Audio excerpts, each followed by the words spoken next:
OBD2 trouble code description technique circuit de commande de servo-commande de régulation, ouvert. Qu'est-ce que cela signifie?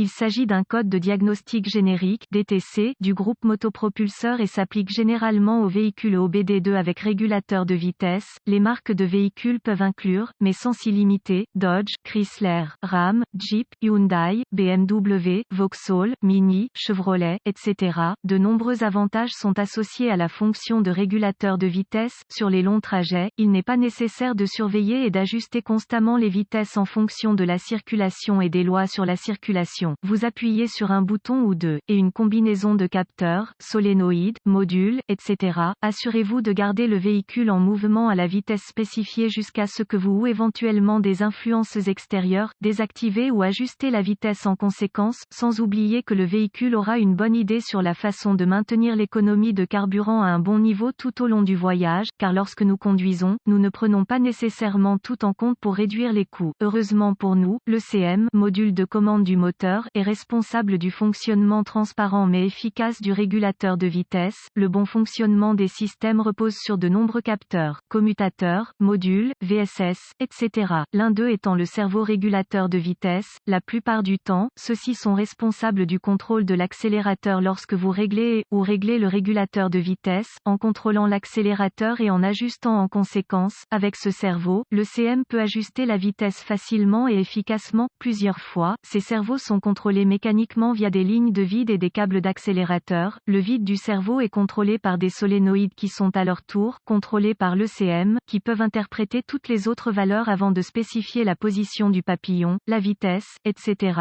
Ce défaut se réfère au circuit impliqué. Reportez-vous au manuel de service pour déterminer exactement avec quel circuit physique vous travaillez. Diagnostiquez le circuit de servo-commande de régulateur de vitesse P0594, ouvert et les codes associés P0525, P0595 et P0596 sont définis lorsque l'ECM surveille un dysfonctionnement du circuit de servo-commande du régulateur de vitesse. Dans le cas du P0594 en particulier, il est réglé lorsqu'une défaillance générale ou une condition électrique ouverte est détectée dans le dit circuit. Exemple d'un servo de régulateur de vitesse. Quelle est la gravité de ce DTC?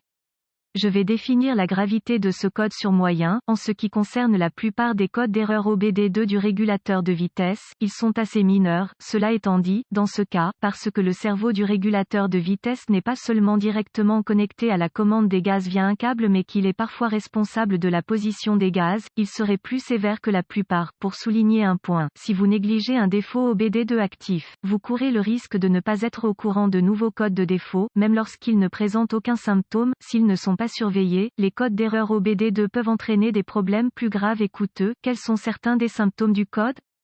Les symptômes d'un code de diagnostic P0594 peuvent inclure régulateur de vitesse inopérant, fonctionnement irrégulier du régulateur de vitesse, vitesse du véhicule bloqué, vitesse du véhicule limitée avec le régulateur de vitesse activé, réglage de la vitesse du véhicule inexact par rapport à la vitesse souhaitée ou définie, fonction spécifique du ou des régulateurs S de croisière défectueux, erratique. Quelles sont certaines des causes communes du code?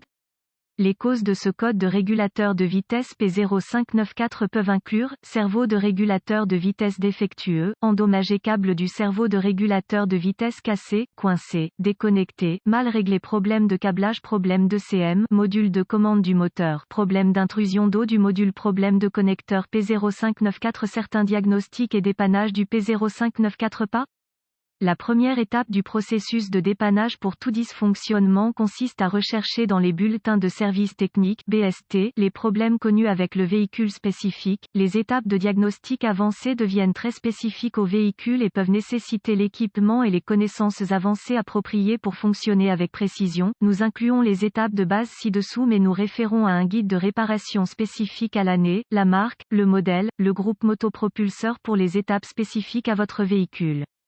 Étape de base N-1. D'une manière générale, les servos de régulateur de vitesse sont montés quelque part dans le compartiment moteur la plupart du temps, ils sont à proximité du corps de papillon. Après tout, ils contrôlent la vitesse du véhicule en utilisant cela. Une fois localisé, faites une inspection visuelle générale, regardez le câble, vérifiez qu'il ne s'effiloche pas, ne se plie pas, ne se corrode pas ou ne présente aucun signe de dysfonctionnement. Si le câble d'asservissement ne se déplace pas librement lors du contrôle de l'accélérateur, l'ECM peut l'interpréter comme un problème de performance. À quoi ressemble le servo?